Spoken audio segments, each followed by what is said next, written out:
नमस्कार दोस्तों, हिंदी भाषा मंथन में आप सभी का बहुत बहुत स्वागत है। दोस्तों, मैं आपके लिए कुछ हिंदी नेट सेट के कुछ प्रश्न लेकर आई हूँ जो रीतिकाल से संबंधित है। आइए देखते हैं प्रश्न। पहला है, रीतिकाल के किस कवि ने अपनी कवियों में ऋतुओं और त्योहारों के साथ जीवन को मिलाया है? ऑप्शन है ए बिहारी, बी घनानंद, सी देव, डी पद्माकर। उत्तर होगा आपका पद्माकर। दूसरा है, बेल सो बनाए आए मेलत सभा के बीच, लोगन कवित्व की वो खेल करी जानू है। ये काव्य पंक्तियाँ किसकी हैं? ऑप्शन है ए आलम, बी बोधा, सी ठाकुर, डी द्विजदेव। उत्तर होगा सी ठाकुर। तीसरा है, हिंदी रीति ग्रंथों की परंपरा चिंतामणि त्रिपाठी से चली, अतः रीतिकाल का आरंभ उन्हीं से मानना चाहिए। यह किसका कथन है? ए है रामचंद्र शुक्ल, बी हजारी प्रसाद द्विवेदी, सी विश्वनाथ प्रसाद मिश्र, डी बच्चन सिंह। उत्तर होगा रामचंद्र शुक्ल। चौथा है, रामचंद्र शुक्ल ने बिहारी की भाषा के बारे में क्या लिखा है? तो इसमें चार ऑप्शन है। पहला है बिहारी की भाषा चलती है, दूसरा बिहारी की भाषा साहित्यिक है, तीसरा बिहारी की भाषा चलती होने पर भी साहित्यिक है, चौथा बिहारी की भाषा में शब्द वैचित्र्य बहुत है, जैसा कि आपके सामने दिख रहा है आपको। उत्तर है बिहारी की भाषा चलती होने पर भी साहित्यिक है। चलती भाषा मतलब जो लोकल भाषा आम बोलचाल में बोली जाती है, यह होने के बावजूद भी साहित्यिक है। एक चीज़ मैं आपको और बता देना चाहूँगी, तीसरे प्रश्न का उत्तर है ए रामचंद्र शुक्ल।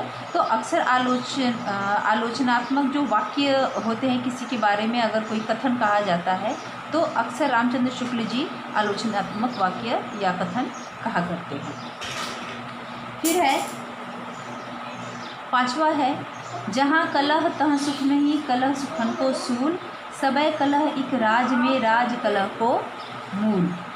इस दोहे के द्वारा किस कवि ने अतीतकालीन चित्तवृत्ति का वर्णन किया है? इस दोहे में अतीतकालीन चित्तवृत्ति मतलब उस समय की मानसिकता, पुराने समय की मानसिकता का वर्णन किया गया है।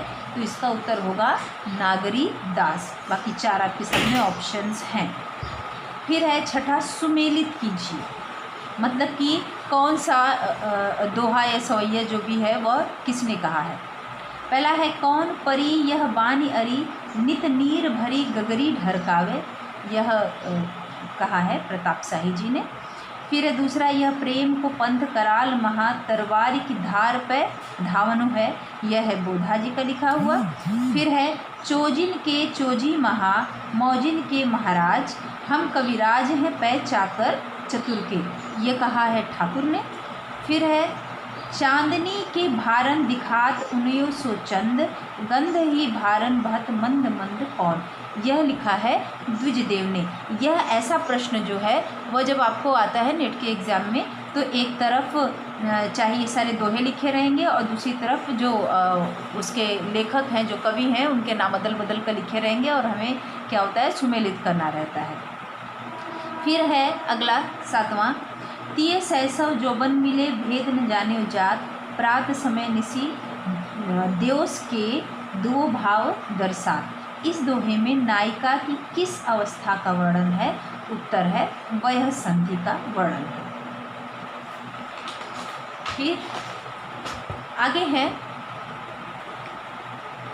रचना और रचनाकार के संबंध में संगत उदाहरण, मतलब कौन सी रचना किस रचनाकार ने की है? आइए देखते हैं। सबकी एक एक पंक्तियां हैं। पहला है, संत हृदय नवनीत समाना। ये किसने कहा है? तुलसीदास ने। दूसरा है, काहे नलिनी तू कुंभलानी। यह कथन है कबीरदास का। अमी हलाहल मद भरे।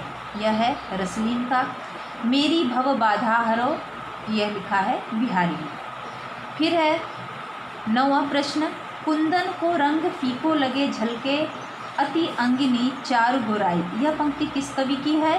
उत्तर होगा मतीराम की। आपको ऑप्शन में भूषण बिहारी देव भी दिए हैं। उत्तर है मतीराम। फिर है 10वां, कवियों और कृतियों को सुमेलित कीजिए। कौन सी कृति किस कवि ने लिखी है? तो पहला केशवदास की लिखी हुई क्या है? रसिक प्रिया। रसिक प्रिया केशवदास ने लिखी है। फिर मतीराम ने लिखा है ललित ललाम, भूषण ने लिखा है शिवा बावनी, देव ने लिखा है भाव विलास। तो इस तरह आज के लिए हम इतने प्रश्न रख रहे हैं। फिर मिलेंगे अगले वीडियो में। तब तक के लिए खुश रहिए, मुस्कुराते रहिए। Bye bye.